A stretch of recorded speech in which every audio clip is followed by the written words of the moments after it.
Hello everyone and welcome to the physics solution channel. आज हम electronics में एक ओपैम का क्वेश्चन सॉल्व करेंगे जो कि जैम 2012 में पूछा जा चुका है और बेस है बाकी के ओपैम से रिलेटेड क्वेश्चन सॉल्व करने के लिए। तो आइए क्वेश्चन देखते हैं। क्वेश्चन है, in operational amplifier shown below input voltage V1 equal to 2/3 and V2 equal to 1/2 are applied. A part है determine the voltage flowing through the resistance R4 and output voltage V0। और part B है, if V1 is grounded and square pulse of peak voltage 1 volt and frequency of 100 Hz are applied at terminal V2, determine the voltage and the phase change of the output pulses। तो हमारा ओपैम है ये, non inverting terminal पे V1 applied है और inverting terminal पे V2, and let this point is Q and this point is our P। और हमें करंट निकालना है R4 के अक्रॉस। तो current will move without going into the opamp and let the current is I। तो चलिए solve करते हैं पहले ए पार्ट। तो क्वेश्चन में वोल्टेज निकालने के लिए Q पॉइंट पे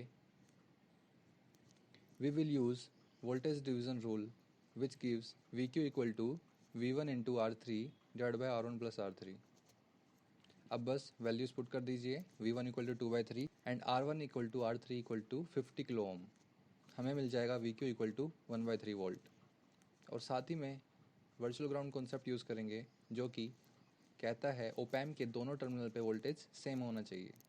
तो VQ should be equal to VP, therefore VP also becomes 1/3 volt। Now apply KCL for current I from V2 to VP। We will get current I equal to V2 minus VP divided by R2, जो हमें देगा 1/300 into 10⁻³ अगर हम KVL लगाएंगे P point पे तो हमें मिलेगा VP minus V0 equal to I into R4। तो यहाँ से V0 निकालेंगे जो कि देगा VP minus I into R4 will give us 0, means there will be no output in the op-amp। आइए अब बी पार्ट सॉल्व करते हैं जल्दी से। यहाँ V1 ग्राउंडेड है तो V1 equal to 0 volt and V2 given है 1 volt peak voltage. By doing the same process, applying voltage division rule at Q, we will get VQ equal to V1 into R3 divided by R1 plus R3 equal to 0 into R3 divided by R1 plus R3 equal to 0। और virtual ground concept use करने की वजह से VQ equal to VP हो जाएगा जो कि 0 हो जाएगा। फाइनली V0 फाइंड करने के लिए apply KCL at point P।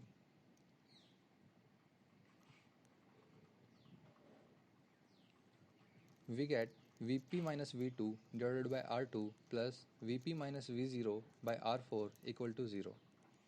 Therefore, V0 equal to Vp into R4 plus R2 minus V2 into R4 divided by R2, जो कि देगा V0 equal to minus 2 volt with the phase difference of 180 degree from the input voltage V2, क्योंकि जो हमारा V2 है वो ओपैम के inverting terminal पे अप्लाइड है। तो ऐसे ही ओपैम के किसी भी क्वेश्चन में कुछ भी फाइंड करने को बोला हो तो बस apply KVL and KCL and solve the equations for the unknown. And remember that for inverting ओपैम the output voltage will have 180 degree phase difference, और अगर वोल्टेज नॉन इन्वर्टिंग टर्मिनल पे अप्लाइड है तो output voltage will have 0 phase difference.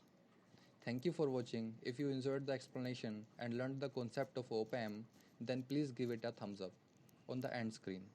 And please subscribe the Physics Solution YouTube channel for more solutions. Thank you and see you next time.